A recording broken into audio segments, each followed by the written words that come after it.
I'm Zach. And I'm Darcy. Did you know that pornography doesn't have to destroy you or your marriage? We're the parents of 8 active members of the Church of Jesus Christ of Latter-day Saints, and we love to help people just like you. We're here to share hope and healing as we take you through our journey and the journeys of our amazing clients to greater joy and love. Come grow with us to a happier, more meaningful life. Welcome to the Self-Mastery Podcast. Hey, everybody, and welcome to another beautiful Mastery Monday here on the Self-Mastery Podcast. I'm your host, Zach Spafford. I have an announcement. I'm not gonna announce it today, though. I'm gonna announce it in 3 weeks. So in 3 weeks, something big is going to change with the Self-Mastery Podcast. I hope you're there for it. I'm excited to share it with you. Darcy and I have been working on something pretty awesome, and we're excited for it. We're really looking forward to this change. Also, I just learned tonight that my 2 youngest daughters, so we have renters in about a third of our basement, a very nice couple. And one of the ways that my daughters, who are 4 and 6, describe what I do is they say, "My dad does porn." So they said this to our renters. They were like, "Yeah, my dad does porn. He does that in his office right there." So my office is right next to the renter's space. And I was just like, that's a totally brilliant way of describing what I do. It's not exactly accurate, but it doesn't convey the message that I think I would normally convey or want to convey. But it is hilarious that's what they think, is that my dad does porn is the way to describe what I do. So we just got done watching General Conference for those of us who are Latter-day Saints. And one of the things that I really love about this new General Conference, or about this General Conference, is we got a new For Strength of Youth pamphlet. And I have been kind of begging for this. I mean, it's not like anybody up at headquarters is listening to me, but I've really been begging for this. I've been often, as I've discussed the For Strength of Youth pamphlet with a lot of people, I've often referred to it as the How to Judge Yourself and Your Neighbor's book. And I have, on occasion had conversations with members of our stake presidency and members of our bishopric where, the discussion was essentially this. From my perspective, there's a lot of rules and not a lot of principles, and these rules aren't necessarily the best way to lay out how to live according to the gospel. And I'm really encouraged by the new For Strength of Youth pamphlet. And the reason I'm bringing this on to this podcast, I know that often we talk about pornography. Well, we always talk about porn, but I don't often talk to the youth. But I do. I'm bringing this up because I recognize that often, even as adults within the Church of Jesus Christ of Latter-day Saints, we refer to the For Strength of Youth pamphlet as an ideal in the way that we live our lives. And, things like earrings and the way that whether or not we should have tattoos are changed in this new For Strength of Youth pamphlet. And so I'm, on the church's website, one of the very first things it says is, the new For Strength of Youth guide, announced October 1st during the opening session of General Conference, encourages youth to deepen their conversion by learning correct principles and the blessings that result from living those principles, and to act on the spiritual promptings they receive as they study the guide. And this has often been a refrain of mine within the conversations that I have about the gospel and about how we often talk about things like modesty. We tend to say, well, here's a rule, follow it. And if you follow this rule, you'll be okay. But the problem is that oftentimes rules don't encompass the reality of our actual lives. Let me just give you an example of this. When I was a missionary, we have this thing called the White Handbook. And as a missionary, when you read the White Handbook, one of the things that it said is no physical contact with members of the opposite sex.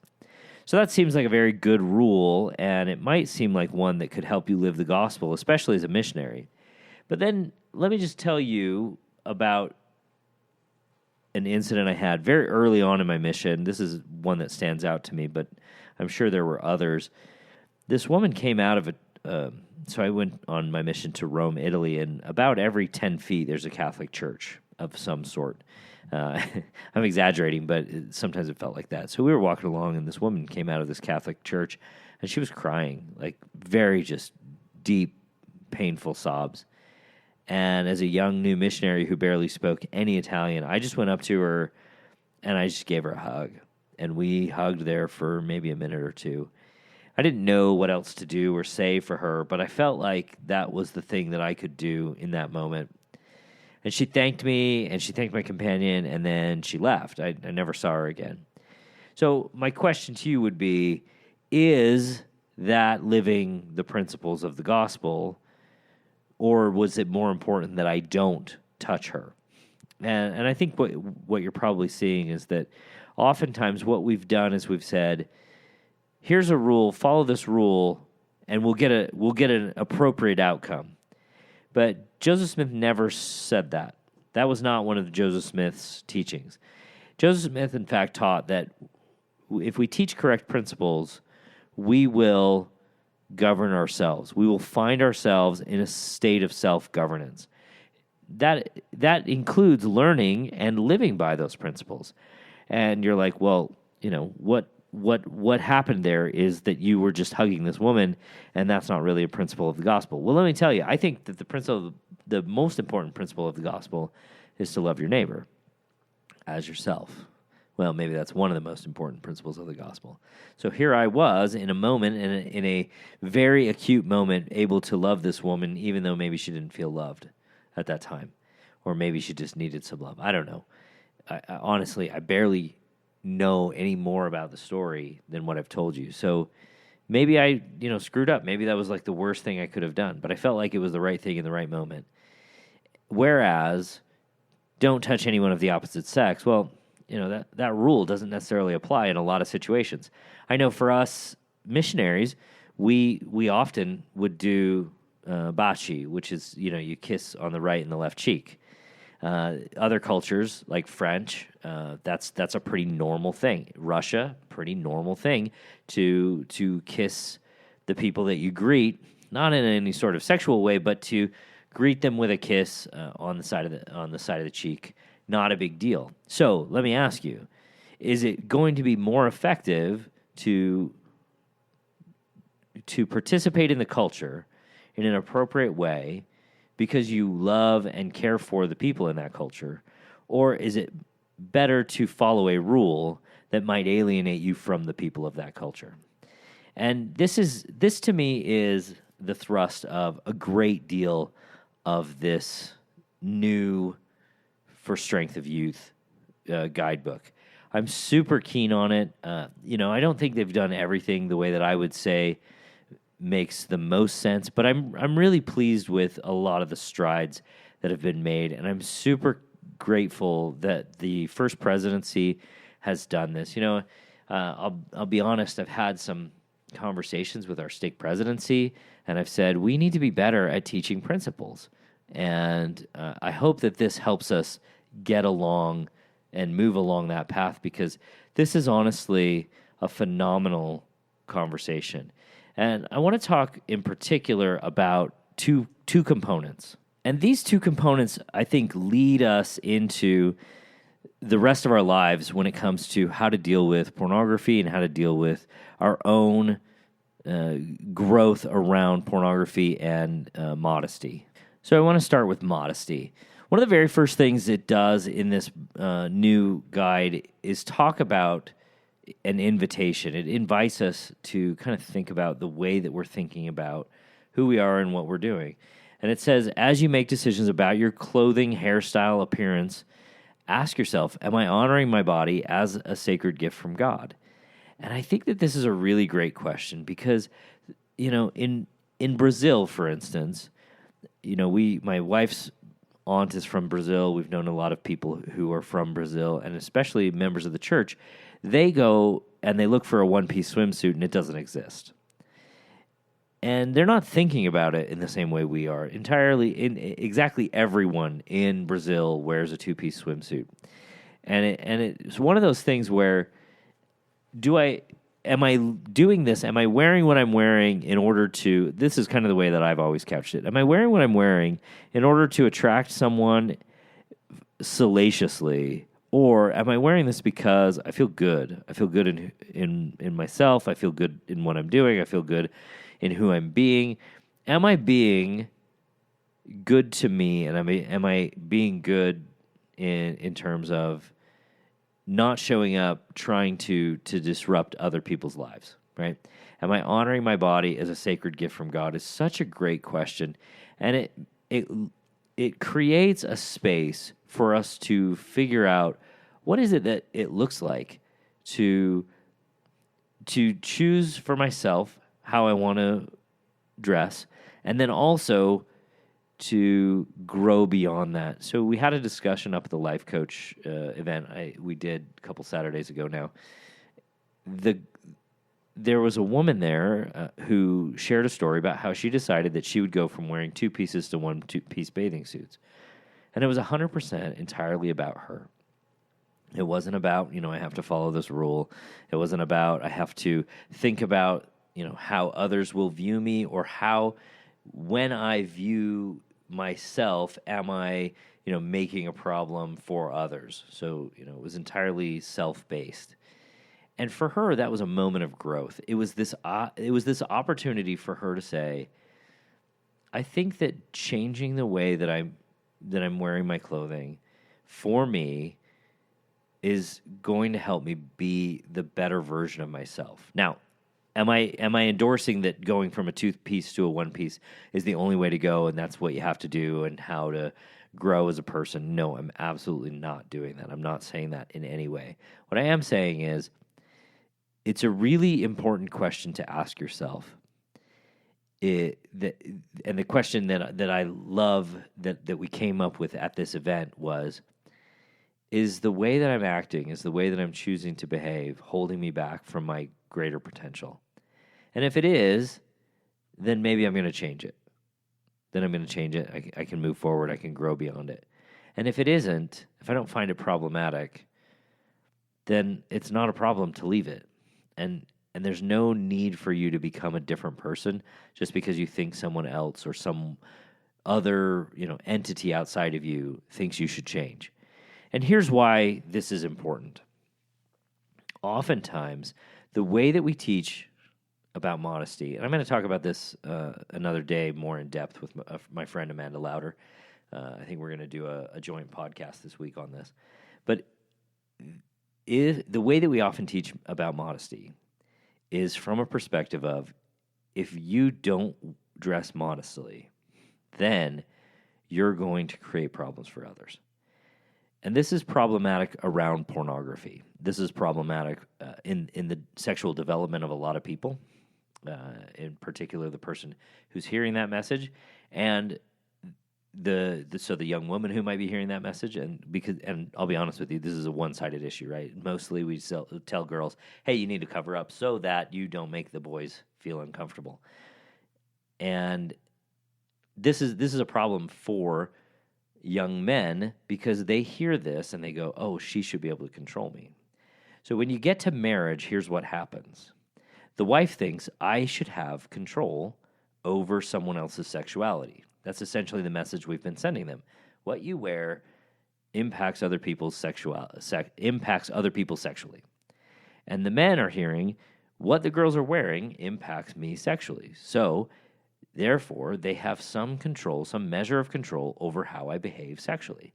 So what happens when a young man or a young woman gets to marriage and they find that they don't actually have any control over their partner sexually? This is disorganizing. It creates a problematic issue it creates problems within the marriage, right? It creates this sense that, oh, I'm failing and I should be able to do more. And in the long run, especially around pornography, wives will tend to enfold into their husband's anxiety, try to manage their anxiety, and try to become a sexual object for their partner to manage whether or not their partner engages in pornographic viewing. And in the end, they end up hating themselves, and they end up frustrated, and they end up dejected, and that's a terrible, terrible situation. And that's why I like this new conversation, which is essentially, what's going on for me around this? Nobody else. I'm not worried about somebody else. I'm worried about me. And how can I take care of me? Which, by the way, that's agency. How can I be the person that I want to be? And this to me is super awesome. I love this component. I love this new conversation. And I also love that it's not directed just at the girls. I don't know if you noticed in the old For Strength of Youth pamphlet, it was a lot of like, hey, girls, wear this, wear that, wear this, wear that. And for the boys, it was like, also wear clothes. So I'm super excited about this new version. And when it comes to pornography specifically, I really love this new paragraph within the text here. It says, sexual feelings are an important part of God's plan to create happy marriages and eternal families. These feelings are not sinful. They are sacred. I want everybody to hear that again. Sexual feelings are not sinful. They are sacred. And then it goes on to offer that they're sacred and powerful, and that's why we have the law of chastity. And the law of chastity helps us stay within a framework that allows us to create and grow and build without it being constrained or, something that we have to be ashamed of. This is super, super, super important. And I'm so grateful that they've updated this language, because too often I get men and women who come to these conversations, the conversation around how do I stop looking at pornography, and they are in a place where they do not have this deep and abiding sense that their sexual feelings are important. They want to give them up. They want to push them down. They want to remove them altogether. And I don't think that's the way that the Lord has designed it. And embracing that and moving forward with it is, I think, essential to resolving any sort of pornography struggle. And I love what they say here in the For Strength of Youth pamphlet, that you may come across pornography without meaning to. I think this gives everybody a realistic reality, a realistic, understanding of what's going to happen, what is likely to happen in our lives. There's a good chance you're going to see it, and you want to be clear that it's not problematic to just have seen it. It does offer that you can turn away from it immediately. I 100% respect that, and I think that that's one thing that everyone would, if you are not taken by curiosity or what have you, please do that. Please turn away immediately. If, however, beyond that you're struggling and you're like, oh, I can't seem to turn away from that, that's where people like me come in. That's my job, right? My job is to help you get the tools to not only resolve that in the moment, but resolve that long term for yourself. And that, to me, is an awesome switch here. We go from saying, run away and, avoid it at all costs, and that's going to be problematic if you ever see it, to there's a good chance you're going to see it. And if you don't mean to see it, you're not sinning. A lot of times people come to me and they feel like, oh, I'm terrible because I came across it, or I walked down the street and I saw Victoria's Secret, and now I'm full blown into my pornography struggle.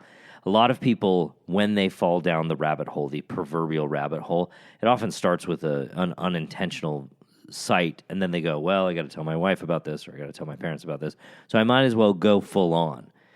And this is a great reminder that you can see pornography without meaning to, and that's not a problem.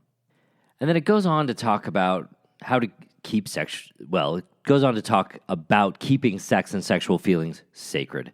And, I might not agree with all of these things for adults, including if you want to text your wife and say, hey, would you like to make out tonight? I think that's totally reasonable to text your partner, to your spouse, to your wife, to your husband.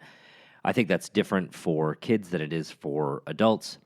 But I love the sense that it's about keeping yourself in a place where it's good for you and sacred, not staying away from things because it's bad, which is something that I think we often conveyed in our older versions of this particular guide.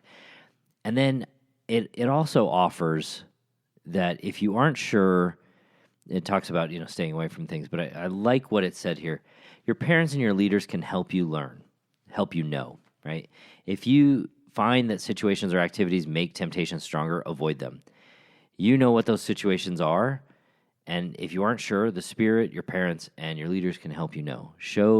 And it goes on to say, show your Father in heaven that you honor and respect the sacred power to create life. This is really, to me, fantastic, because it starts by saying, you're capable. You know what's up. There's no, and this is, I think, the opposite of the message that we get with addiction, which is you're trapped, you're stuck, you don't know what to do, you don't know how to solve this, you're powerless, all that sort of stuff. And here we see, if you find that certain situations, activities make those temptations stronger, avoid them as best you can, and you know what those are. And if you're not sure, the Spirit can help you, your parents can help you, and your leaders can help you know. And I think that this is true for adults too. You know the times and the places where it becomes more difficult. And I teach a lot of how to solve for that and find that in my membership and within my individual coaching. I'm helping lots of people figure out, okay, well, what are exactly the situations? Because sometimes we kind of blind ourselves to those situations. We have this practiced blindness when it comes to, well, why did this happen? And a lot of times we go, I don't know. Even people that have been coaching for a while, they're like, I don't remember. Well, let's go back and remember. Let's try and figure that out, because instead of practicing blindness, willful blindness against this, if we figure those situations out, we can actually resolve them and solve for them early on and more effectively than if we just pretend, it just happened and I slipped. This is a fantastic, I think, way of teaching about pornography, which is to say, if you think you have a struggle, it's important to know that you can find the answers. And if you don't know that you can find the answers, work with someone. Work with your mom, work with your dad, work with your coach, work with your bishop, whoever it is, right? For kids, that's fantastic. For adults, I think, work with your bishop, work with your wife, work with your husband. They will know. They've seen it. They're seeing it in you. They know what is going on for you. And then, work within the bounds of your capacity to create ways to resolve that. And we talk about that. If you listen to the podcast, I've taught you a number of ways to resolve that. But if you need more help, come to the membership. That's what it's there. We go deep into exactly what's happening for you, and we help you solve that every single time. All right, my friends, I'm super excited about this new For Strength of Youth pamphlet. I hope you guys are. I hope that you are taking it out and reading it, and also reading it with your kids, if you have any kids. But I really hope and I pray that the message is loud and clear from this new For Strength of Youth pamphlet, that sex is not bad, sexual feelings are important, and if we can solve for the way that we've been kind of running from them or pushing them down or beating ourselves up over them, we're going to succeed at leaving pornography behind forever, and we're going to succeed at being the people that we want to be. All right, my friends, I love you guys, and I will talk to you next week. Thanks for listening to the Self-Mastery Podcast. Every day, Darcy and I work with amazing men and women to remove pornography from their lives and relationships. If you're ready to take the next step in your journey, let us help you. Sign up for a consult at zachspafford.com/workwithme, and you can set up some time for you or your spouse to meet with me or with Darcy, and we can help you get started on your self-mastery journey.